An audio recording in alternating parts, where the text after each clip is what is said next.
warahmatullahi wabarakatuh. Perkenalkan, kami dari kelompok bioteknologi dengan tema probiotik dari kelas M01 Universitas Brawijaya.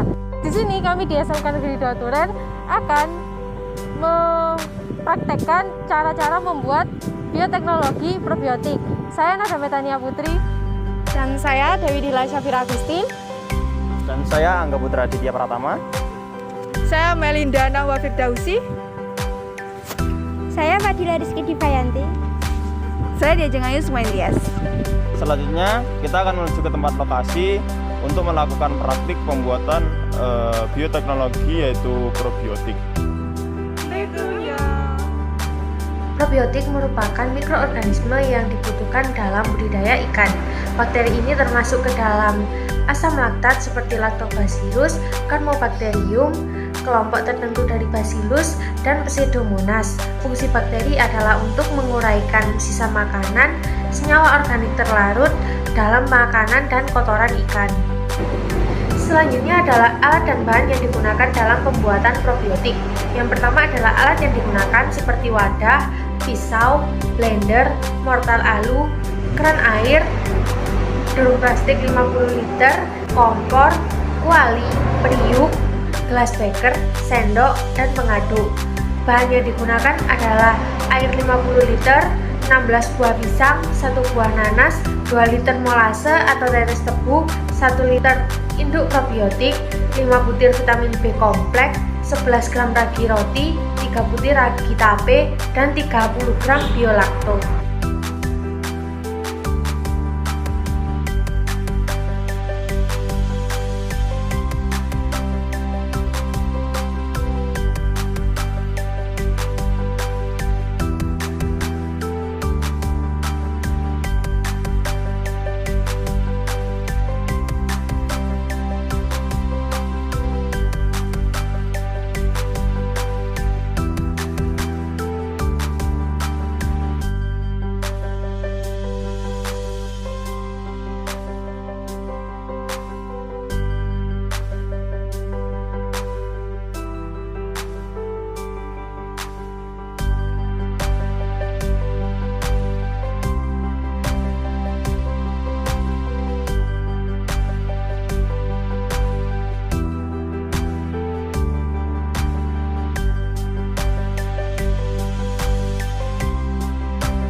Assalamualaikum warahmatullahi wabarakatuh.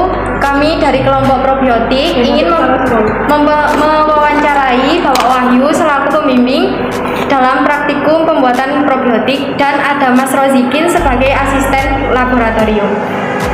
Monggo dilanjut pertanyaan ya Pak. Ya, silakan. Yang pertama, bagaimana sih Pak mekanisme pembuatan dalam probiotik?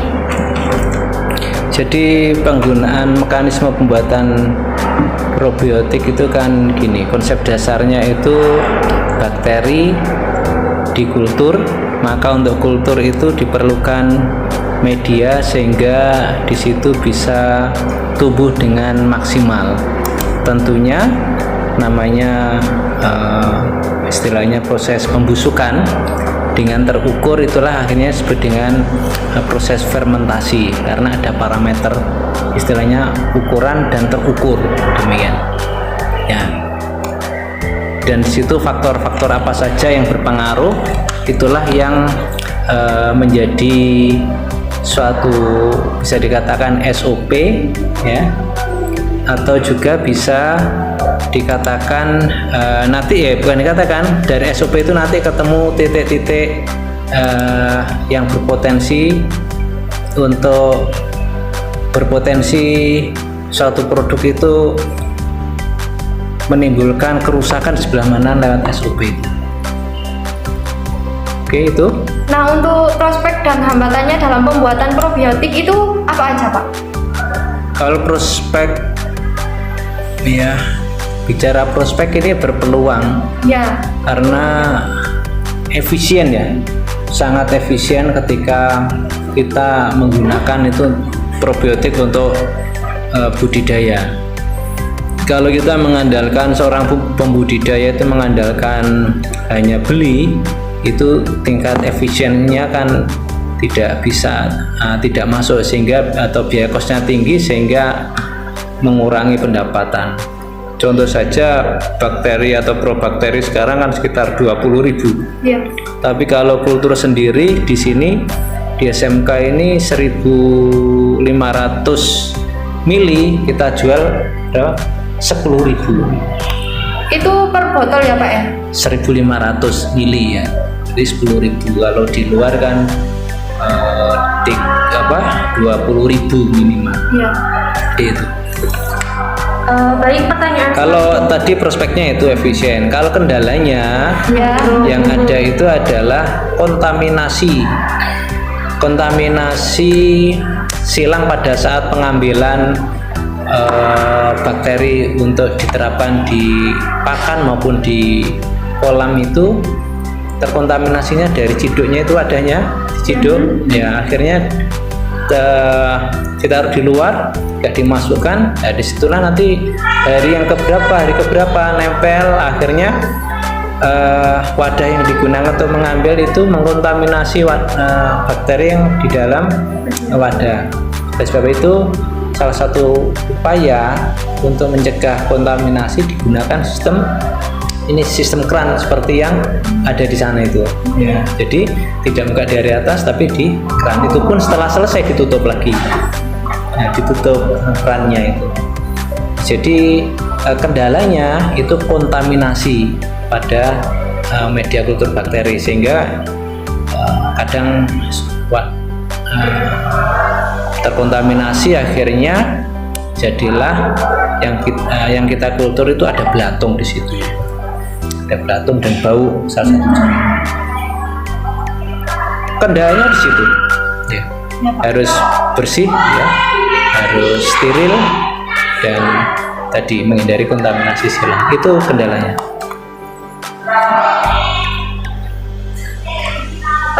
pertanyaan selanjutnya, kira-kira probiotik ini sendiri siap dipakai dalam jangka waktu berapa ya Pak? Atau paling enggak itu waktu paling baik buat menggunakan probiotik ini?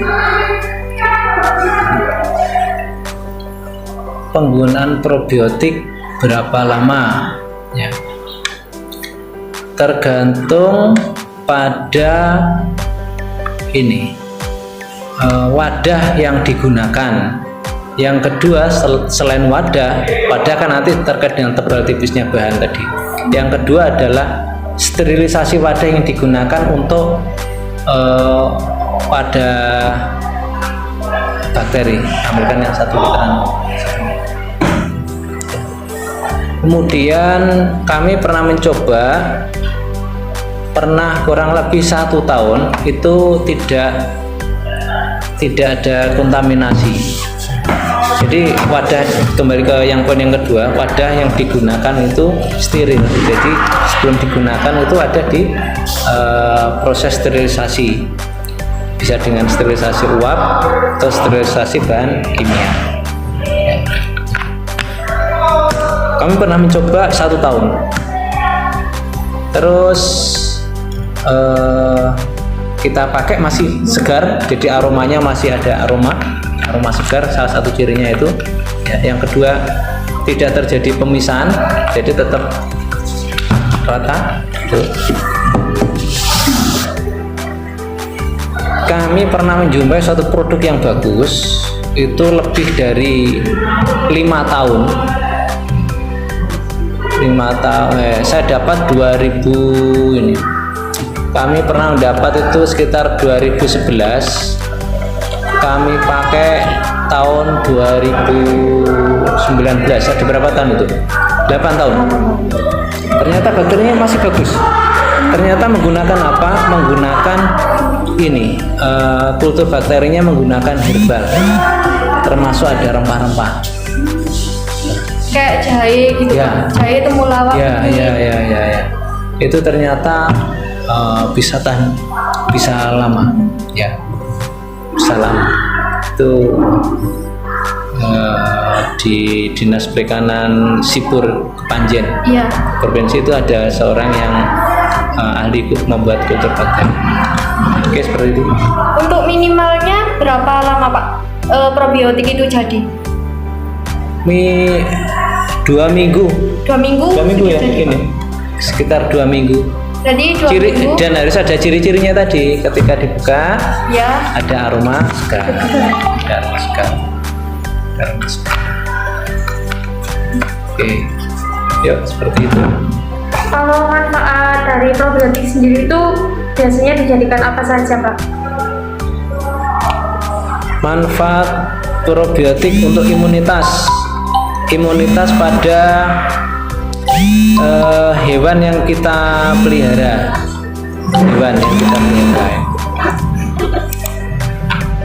Untuk imunitas satu itu.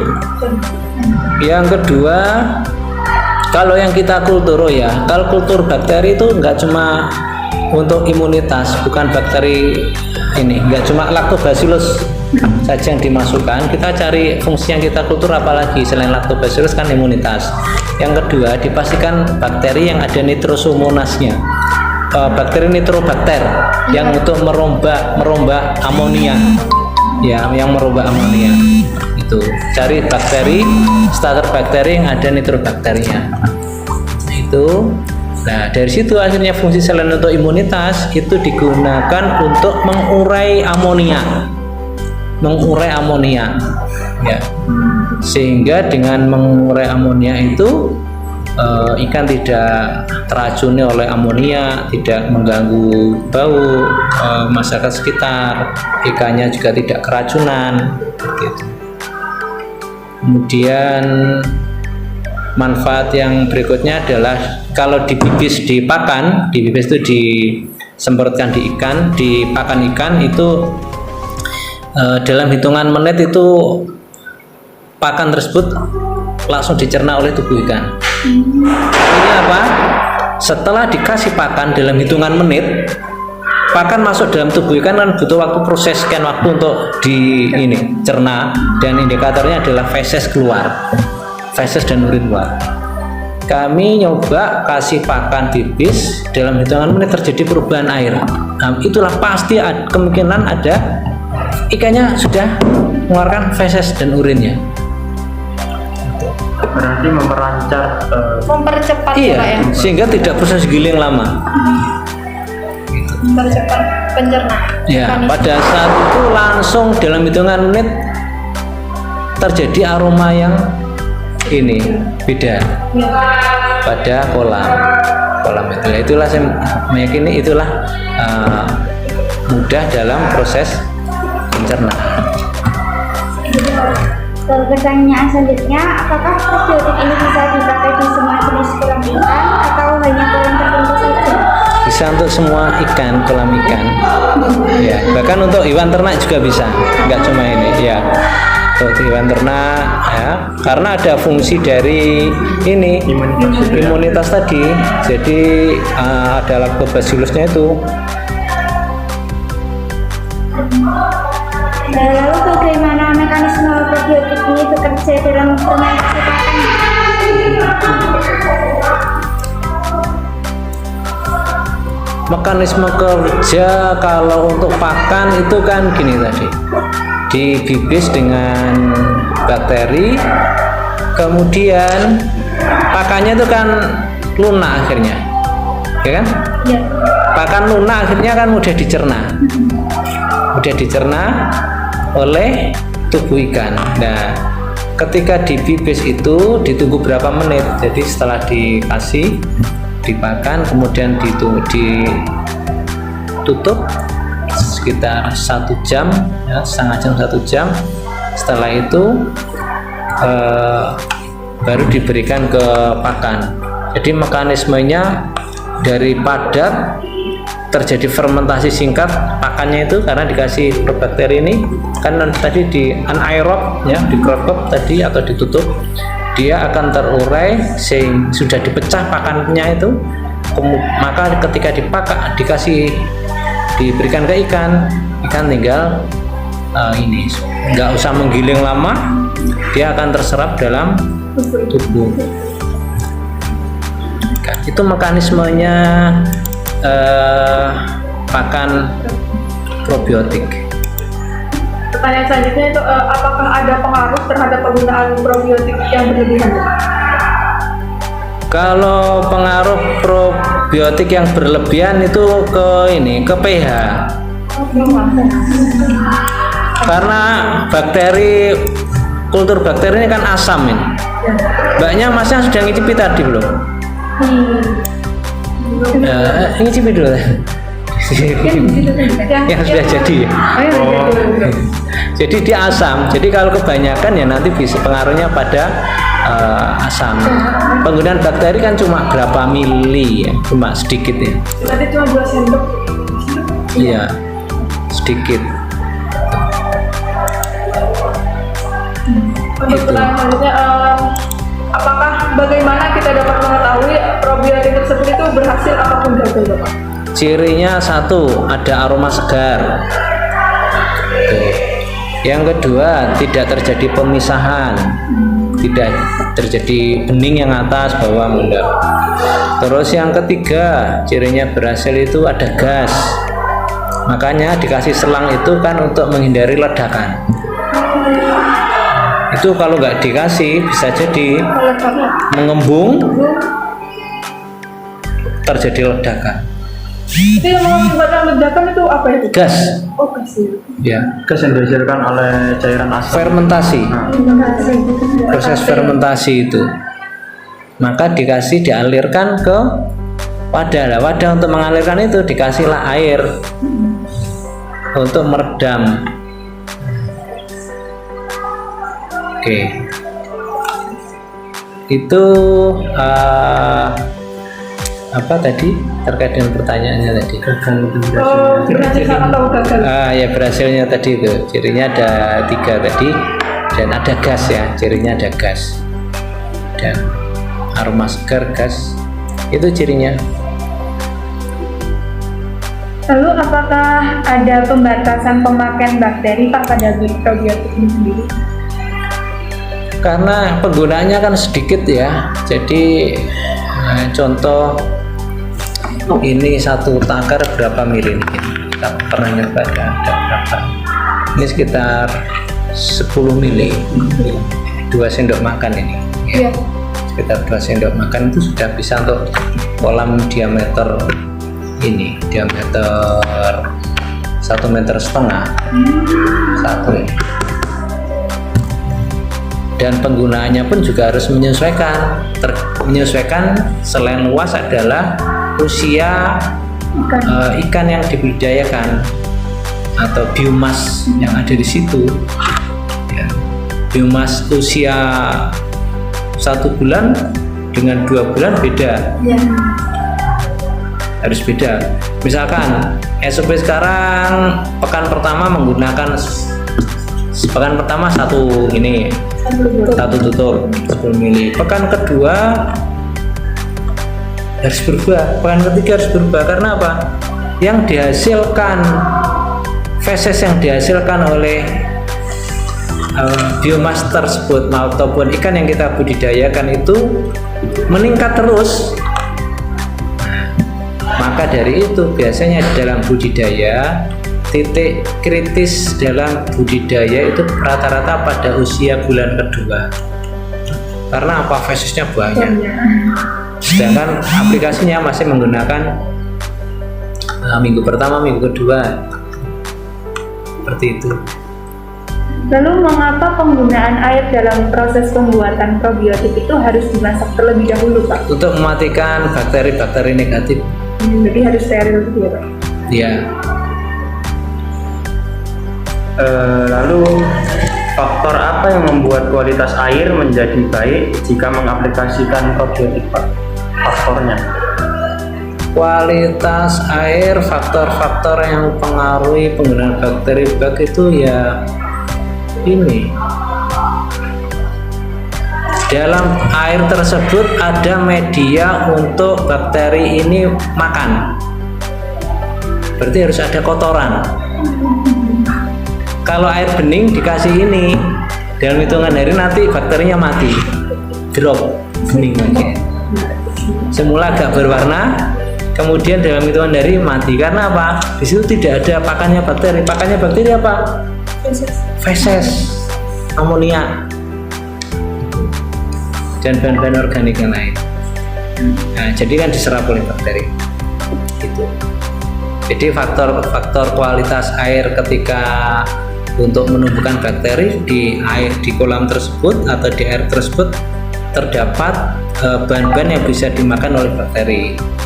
Nah, salah satunya kalau tidak ada amonia maka di situ perlu ditebar bahan karbohidrat yang sehingga diserap oleh amonia. Andai kata tidak ada itu maka dikasihlah molase atau tetes tebu. Itu media pakan sementara bakteri ketika belum ada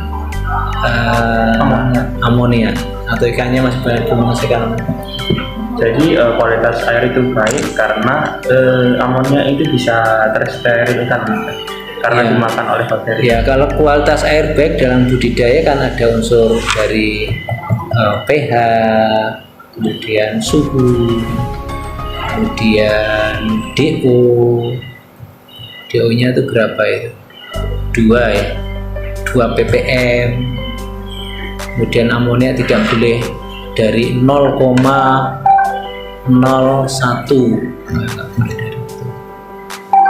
Terus faktor-faktor sama standarnya kan 25, 28 ya untuk suhu itu. Terus untuk selanjutnya hal apa saja yang penting untuk diperhatikan dalam penggunaan probiotik, Pak?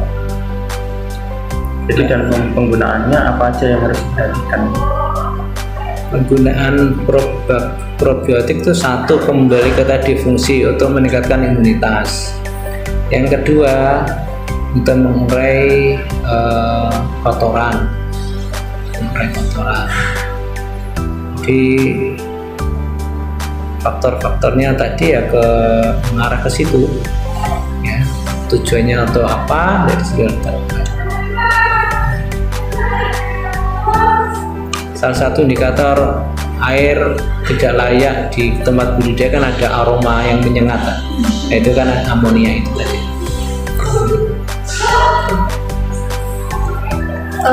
Baik, sekian wawancara dari kami. Terima kasih Pak Wahyu, Mas Rozikin atas kesempatannya mau jadi pembimbing kami. Terima kasih ya Pak. Sekian. Jurusan evolusi. Wassalamualaikum warahmatullahi wabarakatuh. Nah, itu tadi merupakan proses-proses pembuatan bioteknologi probiotik. Terima kasih sudah menonton video dari kami. Sampai jumpa di pertemuan berikutnya. Ini cuplikan kami waktu presentasi video kolaborasi bioteknologi bersama Ibu Un Yanuhar dalam mata kuliah pengantar bioteknologi. Terima kasih telah menonton video dari kelompok kami.